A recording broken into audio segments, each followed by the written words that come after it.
মুহতারাম হাজিরিন, এই কথাগুলাই আল্লাহ রাব্বুল আলামিন কোরআনে কারীমের এই ছোট্ট সূরার মধ্যে বলেন, আলাম তারা কাইফা ফাআলা রাব্বুকা বিআসহাবিল ফিল।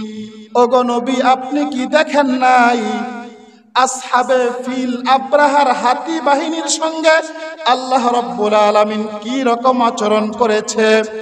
ও মুসলমান, এই ঘটনা হয়েছিল নবীজির জন্মের 50 দিন আগে, কিন্তু আল্লাহ রাব্বুল আলামিন নবীজিকে ডাক দিয়া বলেন, ওগো নবী, আপনি কি দেখেন নাই? নবীজিকে এখানে দেখার কথা কেন বললেন? ও মুসলমান, পৃথিবীর ইতিহাসে এমন কিছু জিনিস আছে যেইগুলা আমরা না দেখলেও দেখার চেয়েও বেশি, কথা বলেন ঠিক কিনা? ঢাকা বাইতুল মুকাররম একটা মসজিদ আছে, এই মসজিদ আমরা অনেকেই দেখি নাই, কিন্তু এটা আমাদের কাছে দেখার চেয়েও বেশি, কথা বলেন ঠিক কিনা? চট্টগ্রাম আন্দরকিল্লা নামক একটা মসজিদ আছে, যেই মসজিদ আমরা অনেকেই দেখি নাই, কিন্তু এটা যেন আমাদের কাছে দেখার চেয়েও বেশি। ঠিক তেমনি আব্রাহার এই হাতি বাহিনীর ঘটনার সময় নবীজি দুনিয়াতে ছিলেন না, এরপরেও আল্লাহ রাব্বুল আলামিন বলেন, ওগো নবীজি, আপনি কি দেখেন নাই? তার মানে হলো এটা যেন নবীজির সামনে দৃশ্যমান একটা ঘটনা, এটা দেখার চেয়েও বেশি।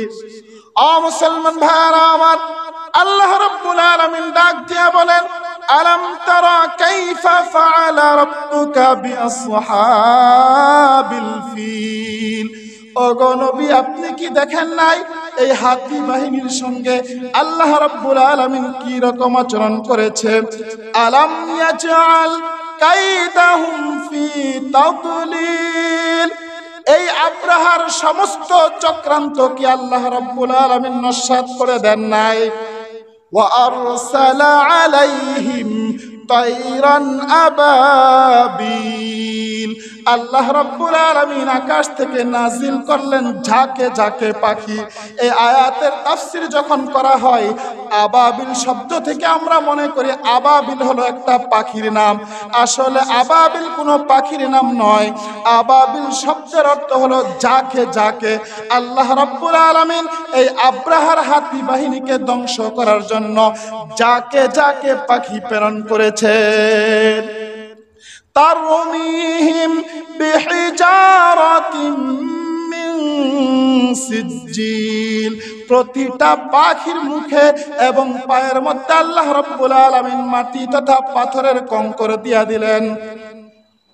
ফাজআলাহুম কাআসফিম মাকুল। আল্লাহ রাব্বুল আলামিন এই আব্রাহার হস্তি বাহিনীকে, ইয়ামানের বাদশাকে এমন ভাবে ধ্বংস করে দিলেন যেন চর্বিত ঘাসের ন্যায় সেই ধ্বংস হয়ে গেল। ও মুসলমান ভাইরা আমার, চর্বিত ঘাস কি? গরু যখন খের খায় অথবা ঘাস খায়, খাওয়ার পরে গুলো চিবানির পর যেমন চর্বিত ভুসি হয়ে যায়, আব্রাহার হস্তি বাহিনীর উপর এই পাখিগুলা যখন কঙ্কর নিক্ষেপ করলো আকাশ থেকে, আব্রাহার হস্তি বাহিনী এই শত শত হাতিগুলা এই চর্বিত ভুসির নেই, তারা ধ্বংস হয়ে গেছে। ও মুসলমান, এবার আমি জিজ্ঞাসা করতে চাই, আব্রাহার এই হস্তি বাহিনী এইরকম ধ্বংস হয়েছে কেন?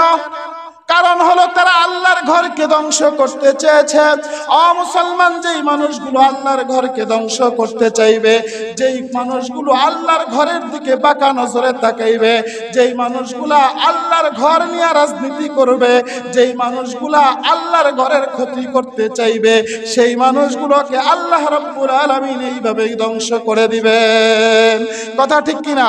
ও মুসলমান, এবার বুঝেন, আব্রাহা কাবাকে ধ্বংস করতে পেরেছে না নিজে ধ্বংস হয়েছে?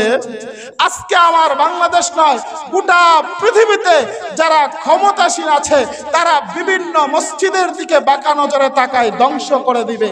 বিভিন্ন মাদ্রাসার দিকে বাঁকা নজরে তাকায়, ধ্বংস করে দিবে।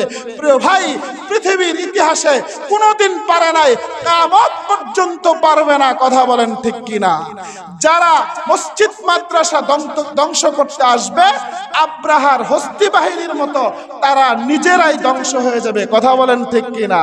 আল্লাহ রাব্বুল আলামিন আমাদের প্রত্যেককেই এই মসজিদ মাদ্রাসাগুলো হেফাজত করবার মতো তৌফিক দান করুন।